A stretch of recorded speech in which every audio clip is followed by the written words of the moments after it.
Meanwhile, it has been 1 year since two major wildfires devastated the communities of Medical Lake and Elk. In the 12 months since that followed, families who lost homes and property have been rebuilding, but the long road to recovery is far from over. Good evening. Thanks for joining us for KREM 2 News at 5. I'm Cody Proctor. Now, 24 hours ago, people impacted by the Oregon Road fire came together to reflect on the past year. Now today, the Medical Lake community is doing the exact same thing, taking time to come together to honor the resilience of their community. The Gray Fire, you may remember, burned over 10,000 acres and caused a town-wide evacuation. Close to 230 crews from across the state came in to help put it out, but not before it burned more than 200 structures and killed one person. Today, Reimagine Medical Lake hosted a free event at Waterfront Park to not only honor the past, but to welcome in the future.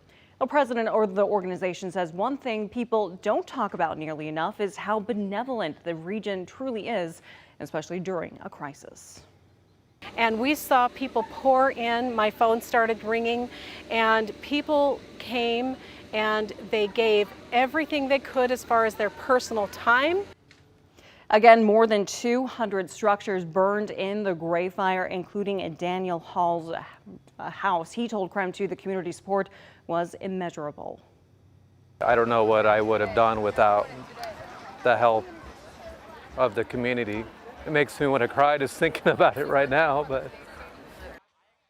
And that is a great reminder for this community that today's date is more than a painful memory, but also an example of their strength.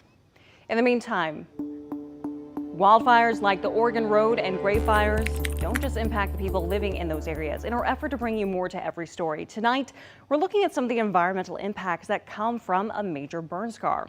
According to the Western Fire Chiefs Association, nature undergoes a process of transformation in the aftermath of a wildfire called ecological succession. In this case, it's a secondary succession since life already existed in these ecosystems before the fire.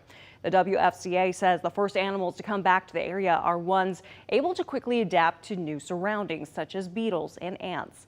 Meanwhile, the land itself is now at a much higher risk for flooding and debris flows for years after a fire.